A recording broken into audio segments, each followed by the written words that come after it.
A paz do Senhor Jesus, Deus te abençoe. Sejam muito bem-vindos ao canal Semente de Fé.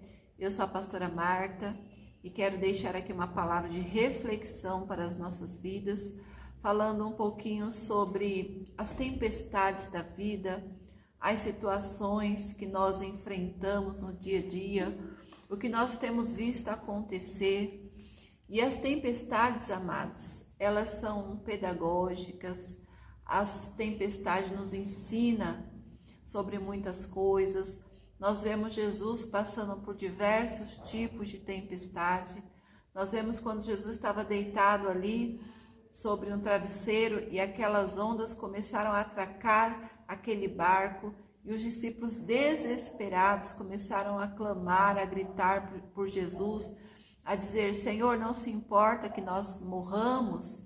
E Jesus se levantou, estendeu as mãos sobre aquela tempestade, acalmou os ventos, e aqueles homens ficaram maravilhados, porque Jesus, ele acalma as tempestades da nossa vida.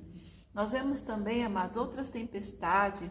Paulo, ele passa lá no livro de Atos, capítulo 28, por uma tempestade muito forte. Aquela tempestade de Paulo havia um propósito.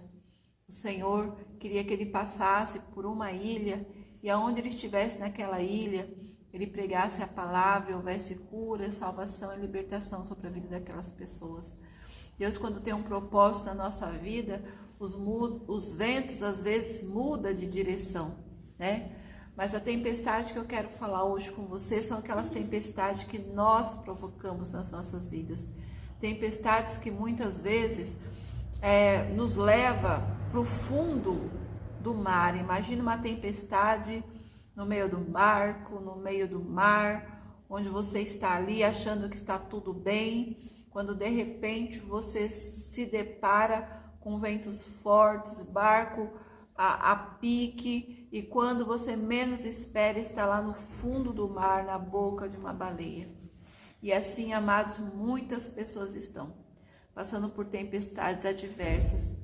Esses dias eu estive visitando algumas pessoas no hospital e eu vi ali quantas pessoas estão ali passando por tempestades na área da saúde.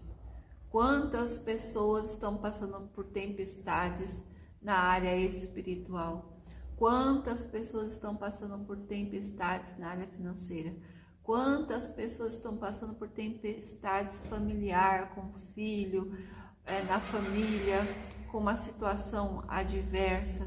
Quantos pastores, não passam por tempestades?